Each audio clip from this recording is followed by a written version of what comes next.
What's up, everybody? Jeff, Dennis, and myself, we'll be back with a new episode of the What's the Scuttlebutt podcast later this week. Due to the great success of the Rooftop Oath 2 weekends ago in San Antonio, we have a whole new batch of listeners, and so I thought they'll probably come to the website, checking us out. So why not represent them with the episode that was basically the beginning of what became the Rooftop Oath. So for those of you who are new, who discovered us in San Antonio, Texas, welcome to the show. That's my Roomba banging on the door. Don't worry about that. We're not being invaded. It's a Sunday. I got housework going on. But anyhow, without any further ado, welcome to the show. And here's the episode that was responsible for what became the Rooftop. There it goes again. For what became the Rooftop Oath, episode 208 of the What's the Scuttlebutt podcast. Thank you guys so much, and we'll talk to y'all next week.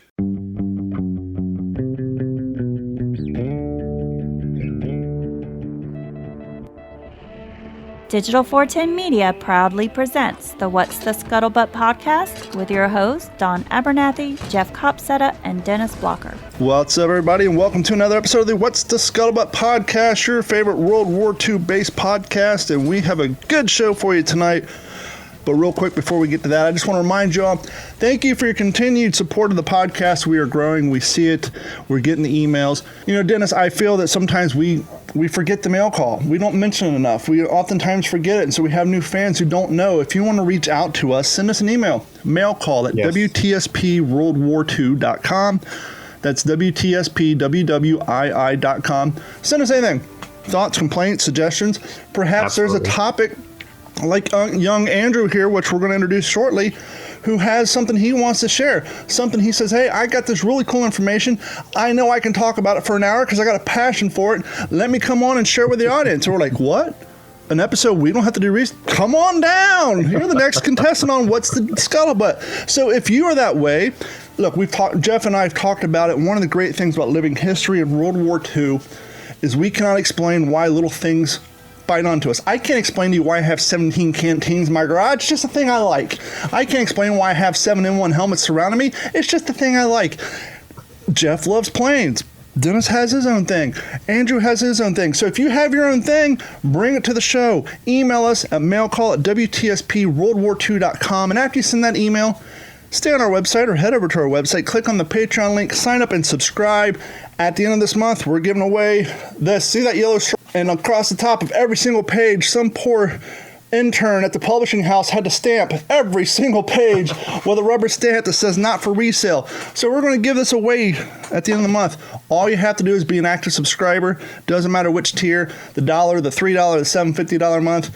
Sign up and subscribe at the end of the month. All active subscribers, except for the person who won last time, because that wouldn't be fair, is entered in to win this book, and we'll send you some stickers as well. And last plug, YouTube.com, D410 Media. You can find our content. We're slowly uploading shortened video versions of our podcast so you guys can see who we're talking to. And without any further ado, Dennis, why don't you take it away?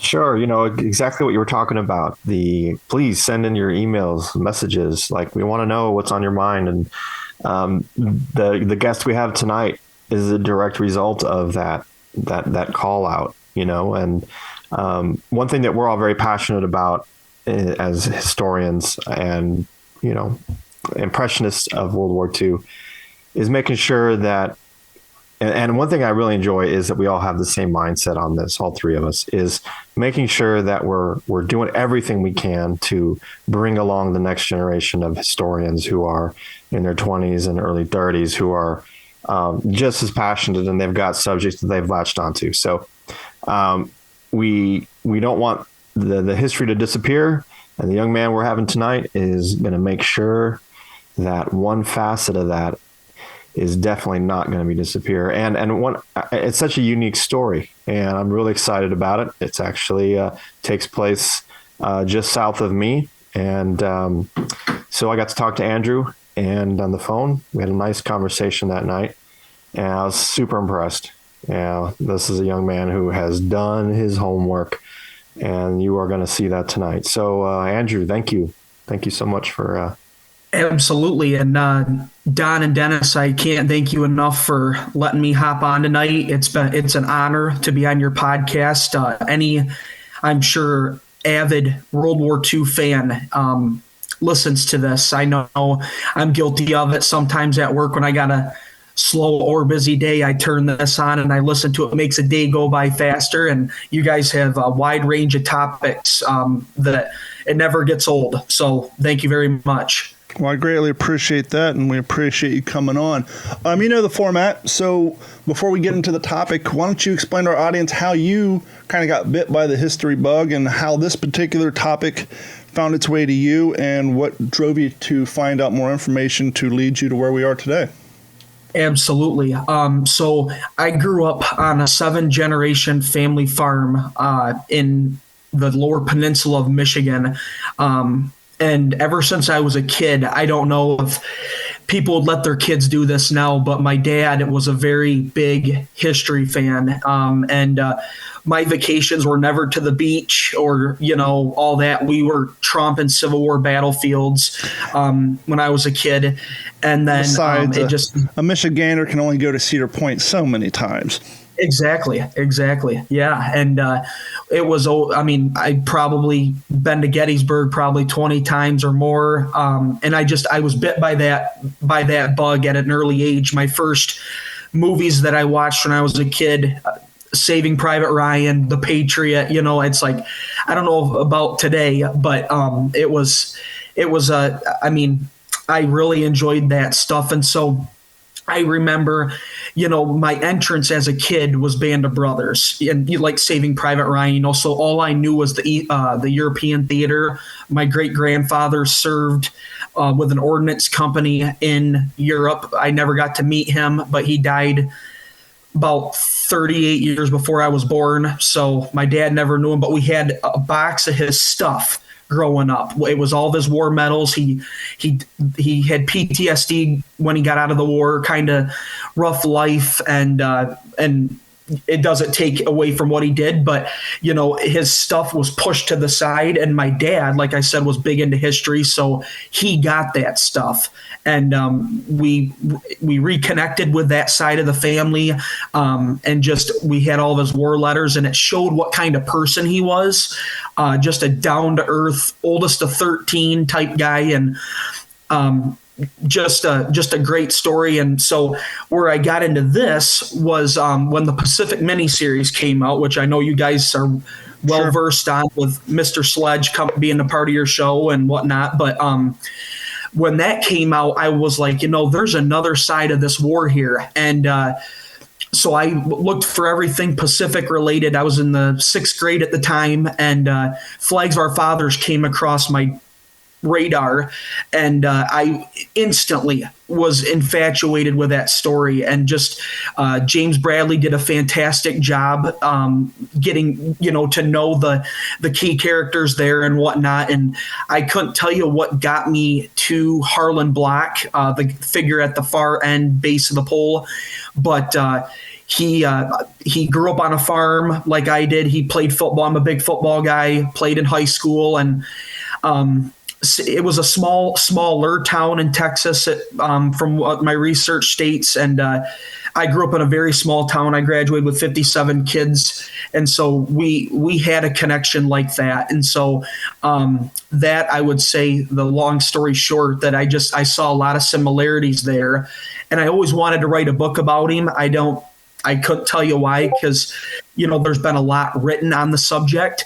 But, there's been some changes in the flag raising picture and whatnot. But at the end, to cap this all off, during the pandemic, my cousin was working down in Corpus Christi as a welding inspector. And I was home from Michigan State University, and my aunt and myself and went to visit him, and they took me down to Weslaco in February of 2021. And I kept seeing these 8 guys everywhere everywhere I went. And I'm like, I want to know about these 8 teammates here. And so that's what led me to this story. I think it's a perfect segue to go right into the story that you sent us, the beautifully presented PowerPoint. And I'm going to figure out a way to put that up on our website where people can watch it in real time instead of downloading the Yeah, and so and if we want to have a discussion about it too, like I said, I'm good with whatever. But the picture here, it's titled the Weslaco 8, and we'll dive into why they were called that, from their hometown. But they were 8 high school football teammates that joined the Marines together during World War II. So this picture here obviously is Texas, and Dennis is from there. So if I say anything wrong, I wasn't born in Texas. So if I make a mistake, let me know. But Weslaco, Texas is located right down at the base there in what they call the Rio Grande Valley of Texas. It was founded in 1919, and by 1940 had a population of nearly 7,000.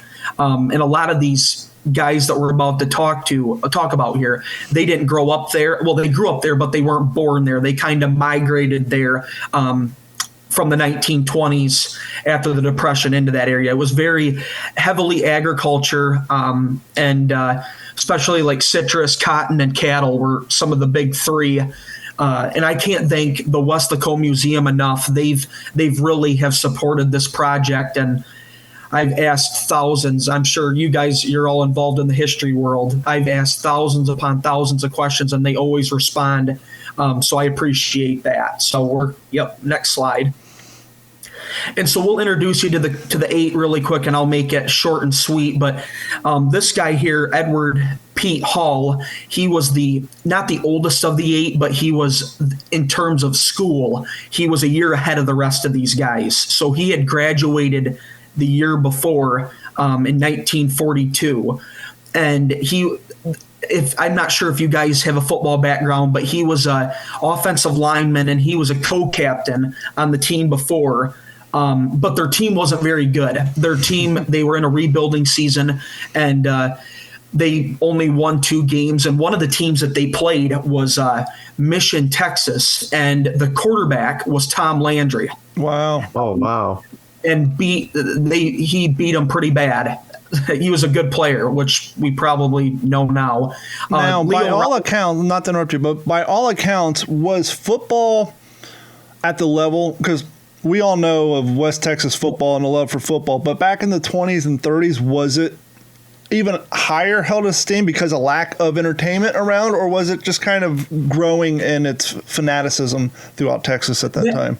That's what that's what I've come to the conclusion. I mean, I wrote a small little book about my high school football team back in the day, and I was surprised at how well the newspapers covered this. I can tell you right now that if it wasn't for newspapers.com, I wouldn't have found any of this. They have the box scores, the game by game, who scored touchdowns. It was insane. I could not believe it. Yeah, Don, it was huge back in those days. Yeah, even on my grandpa's ship, I've got letters from Byron Yarbrough and Leo Bedell, the 2 officers, going back and forth about the SEC. Who's better, Auburn, Ohio State, So yeah, it was huge. Yeah, and when they found out, when Pearl Harbor happened, these guys were at a Texas football game on December 7th, 1941. They did from what I learned, they did an annual trip to Texas Stadium up there, and I believe it was Texas versus Oregon. I'd have to go back through my book there, but they were at the game when they found out that the Japanese bombed Pearl Harbor. So now he's the oldest of 7. Did Ryan? Did he have any? We haven't gotten into Ryan yet. He introduced the first slide. He's getting ready to introduce Ryan now. Yep, and so Leo Ryan here, he was the oldest of 7 sons. He did have a brother that was still alive during my interview process, and I did receive a letter from him about just, some brief information. He has since passed. But Leo was from Oklahoma. Like I said, he was one of the many that migrated south to West Texas. So, we're good there. Of course, the one of the famous ones here, Harlan Black. He was born in Yorktown, Texas, which is in DeWitt County. He moved to the McAllen, Weslaco area when he was an infant. And I'm sure if you've read Flags of Our Fathers, he grew up in a very strict Seventh-day Adventist home. His mother was very serious about the religion there, and he went to Valley Grande Academy up until he was a sophomore, when he was expelled because from all accounts he wouldn't rat out on who vandaled the local outhouse. So he transferred to Weslaco High School as a junior, never played sports before, and he earned honorable mention All Valley as a junior, and made a few key plays in his junior season. So he had a pretty good. It sounds like a natural athlete. Hey, I wanted to ask you about him. Yep. Now, Desmond Doss, he was a Seventh-day Adventist, wasn't he? Yep. Now, but Harlan Block, he's going on and he's in an, you're saying his parents or mom was very. Yep. So how is he reconciling being a Marine Corps parachutist? Yeah, and so from what I've thought about too, I think it was that his buddies all went in together, I think was what I found out. Unfortunately, I haven't been able to really interview many of Harlan's family, and I don't want to go against anything that they may know. But I think a lot of it, if I had to guess, all of his best friends were going in. And so I think that's probably my guess. So it was more of his mom's religion than his. Yeah, and I think all the kids were, from what I've understood. I think because he was the third of six, I know for a fact that one of his brothers did graduate from Weslaco and played football, one of his younger brothers, but I think the rest of them all graduated from the Adventist school. Well, I think we can all kind of take from our own life experiences. You can go to any church and pick 15 people, and all 15 of them will have a different level of their version of religion and how they're going to participate in that religion's guidelines and how seriously. Yeah, but that's unique though, because that's a cult. We would consider that a cult. I don't mean to interrupt, but I should say too, I did have, and it's in my files over here too, I did interview like a distant cousin of his, and I believe Harlan's dad was a conscientious objector in the First World War. I believe that he went in because he worked in the medical corps. Yeah, so that checks out because that's what Doss did. Yep. Sorry for. No, that's great. Great discussion. And so next we have Glenn Kleckler, who we'll refer to a lot. He moved to Weslaco as a child as well and grew up on a farm. He was a 3-year varsity player, and I'm sure if you guys know, that's pretty big when it comes to sports. Mostly you're guaranteed 2 years on varsity, but Kleckler was a 3-year player, and he was very well known in school. The school had a local newspaper as well, and he's mentioned in there constantly. I mean, just a well-rounded guy. Great family too. I've been able to interview his family a lot, and they're super people. So. Now, it may be this photo, but is he one of the few out of the group of that area of Texas that may have a little Hispanic in his family lineage, or is it just this photo gives him that appearance? I think it's just this photo. His parents were from Alabama. Okay. So, yeah. I mean, it would have made sense with the geographical location of the town and all. Yep. And then Carl Sims, he was one. He has a pretty unique story too, and he's got an awesome family. His daughter and grandson have helped me with this a lot. Carl had never played sports before, and as you can see, he excelled at the arts. He was very big in choir and band, and in the newspapers, I found out that he had been chosen from the Valley as one of their top artists or whatnot. And forgive me if I'm wrong. I'm not I'm learning the arts through this project. So, but he was very good at that. And the coach Osborne Little looked at him and this guy could be an athlete. And so he joined the team as a senior, and it ended up paying off. Well, you got to keep in mind too, at the time, and even through the 60s, I mean, every adult in my family now, all my parents, my aunts, my uncles, they were all musicians. And back in this particular time, in the 30s and 40s and even in the 20s, having a skill in orchestra, a brass band, was a potential way to support your family. You know, we didn't have computers to generate music. Radio was a new thing, and so you can get a gig jingles. You could play at the local orchestra. So learning an instrument was a reasonable expectation to at least have a medium level class vocation at the time.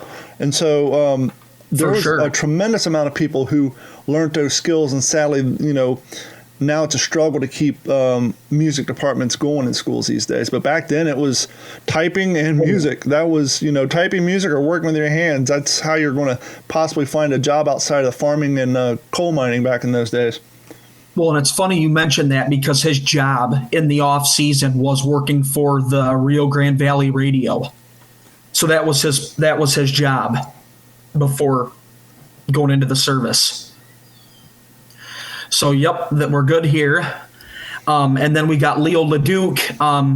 Leo was another one who his family was part of the early settlers in Weslaco, and he was vice president of the class, vice president of the athletic club, voted, I wrote there, most handsomest in his class, very well known as well in his class, and his family too is phenomenal. And I like to give the family shout out, because like I said, I've asked numerous questions and they were so eager to help me, and his family actually supplied a lot of these photos that are throughout here. So and this is a great photo. This is one of those photos that just goes to show, and I've said this on some of my podcasts, when it comes to fashion and style, those are the two industries that just rotate every 10, 15 years.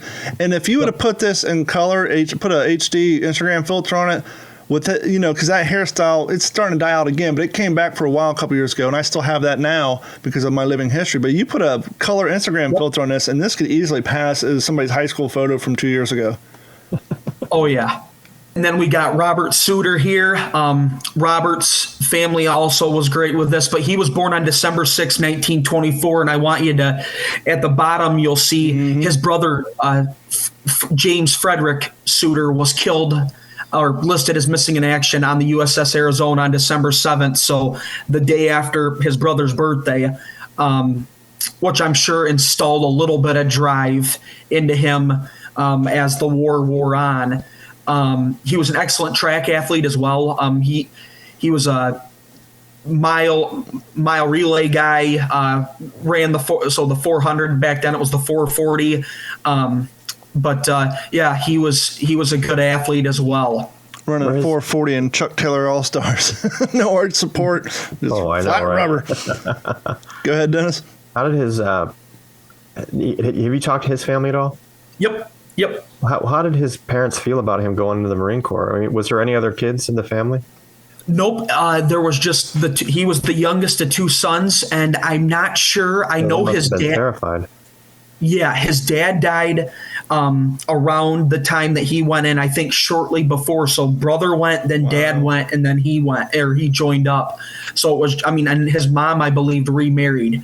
So it was quite a process. But he also, one thing that Weslaco had at the time was they were in a cooperative called Texan, and Bob was an employee of that when he was a kid as well. I saw that his brother was a radio man, third class aboard the Arizona. Yep. And then this is the youngest of the Weslaco 8, B.R. Guess. He's another 3-year varsity player and just a phenomenal athlete. He was known as Silent Guess. It seems to me like he was somebody that, he just did what he was told. His daughter and son have helped a lot with this project as well. And so this guy here was the stud of the football. They were all good. They were all fantastic athletes, all of these 8 guys. But this guy here, he was all over the newspaper, and we'll chat about that here on the next slide.